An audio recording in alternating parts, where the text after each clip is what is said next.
राजस्थान में भारतीय जनता पार्टी ने अपनी नई टीम बनाने की प्रक्रिया शुरू कर दी है।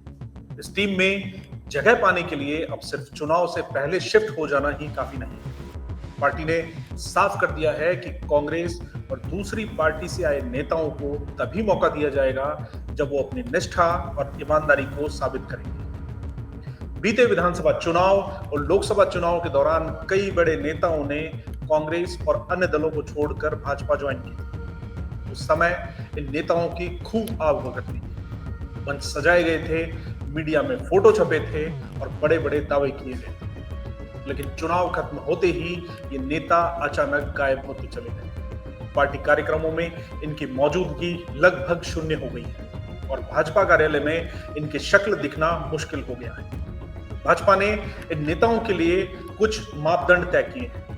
पार्टी के मुताबिक अगर ये नेता अपनी सच्ची निष्ठा साबित करते हैं तो उन्हें नई जिम्मेदारी दी जाएगी। पार्टी अब ऐसे नेताओं को दूर रखना चाहती है जो केवल मौके पर सवार होकर आए थे और चुनाव के बाद सक्रियता गायब कर दी।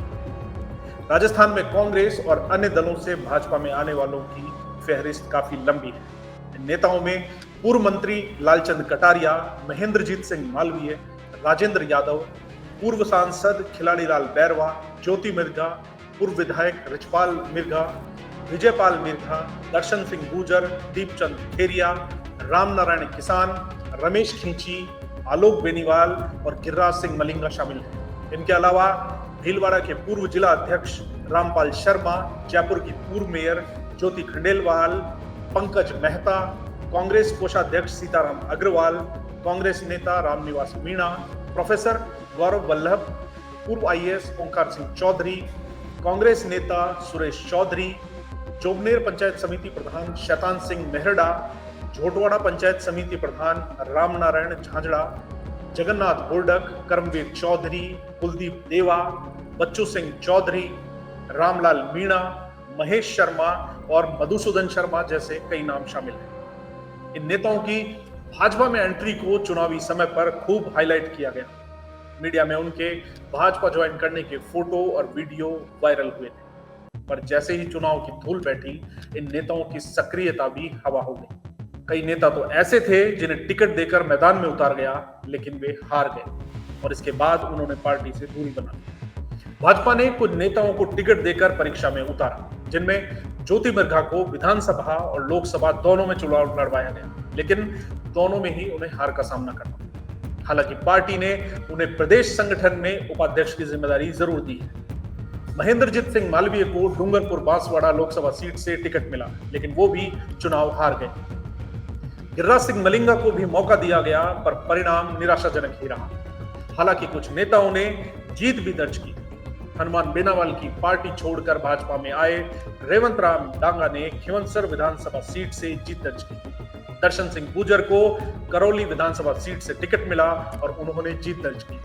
कांग्रेस छोड़ भाजपा में आए रमेश खींची ने कठुमर सीट से जीत कर पार्टी की उम्मीदों को थोड़ी राहत दी। वहीं रविंद्र भाटी को टिकट नहीं दिया गया तो उन्होंने निर्दलीय चुनाव लड़कर जीत दर्ज की। बाद में जब लोकसभा चुनाव में टिकट नहीं मिला तो उन्होंने बागी होकर चुनाव लड़ा।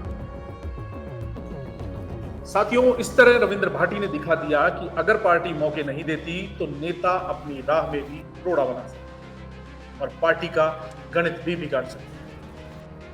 भाजपा के प्रदेश अध्यक्ष मदन राठौड़ ने साफ कह दिया है कि पार्टी में अब एंट्री फ्री वाली स्कीम बंद कर दी गई है। बाहर से आए नेताओं को पहले समय अवधि में पार्टी के प्रति अपनी निष्ठा साबित करनी होगी। पार्टी की रीति, नीति और दृष्टिकोण को अपनाना होगा, तब जाकर उन्हें किसी जिम्मेदारी के लिए चुना जाएगा। मदन राठौड़ के मुताबिक भाजपा एक विचारधारा आधारित पार्टी है। यहाँ नेताओं को पार्टी के आदर्शों के साथ खुद को जोड़ना पड़ेगा। भाजपा का फोकस अब संगठन को मजबूत और अनुशासन प्रिय बनाने का है। पार्टी अब ऐसे नेताओं को प्राथमिकता नहीं देना चाहती जो सिर्फ चुनाव के समय पार्टी में आते हैं और फिर गुम हो जाने लगते हैं। आने वाले समय में भाजपा नए चेहरों को तभी आगे बढ़ाएगी जब वो पूरी निष्ठा और ईमानदारी से पार्टी के लिए काम करेगी। कुल मिलाकर भाजपा ने अपने रुख से साफ कर दिया है कि अब नेता चाहे जितना भी बड़ा नाम क्यों ना हो, अगर वह पार्टी की लाइन पर नहीं चलेगा तो उसे जिम्मेदारी नहीं दी जाएगी। यह संदेश राजस्थान की राजनीति में बहुत बड़ा है। इससे भाजपा में अनुशासन तो मजबूत होगा ही, साथ ही पार्टी के स्थायित्व में भी इजाफा होगा। भाजपा की यह रणनीति दिखाती है कि वो सिर्फ चुनावी फायदे के लिए नेताओं को नहीं जोड़ना चाहती। पार्टी चाहती है कि जो भी नया नेता आए वह विचारधारा को समझे, स्वीकारे और उसके अनुसार ही काम करे। अगर नेता ने खुद को साबित कर दिया है तो उसे सम्मान और जिम्मेदारी दोनों मिलेगी। राजस्थान में भाजपा की यह नीति आने वाले चुनावों में पार्टी को और मजबूत बनाएगी।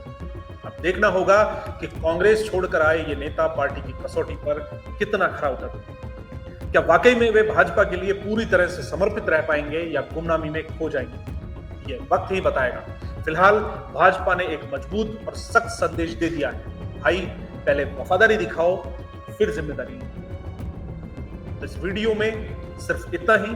साथियों, मिलते हैं आपसे अगले वीडियो में एक नए मुद्दे के साथ। तब तक के लिए हमें आज्ञा दीजिए। धन्यवाद।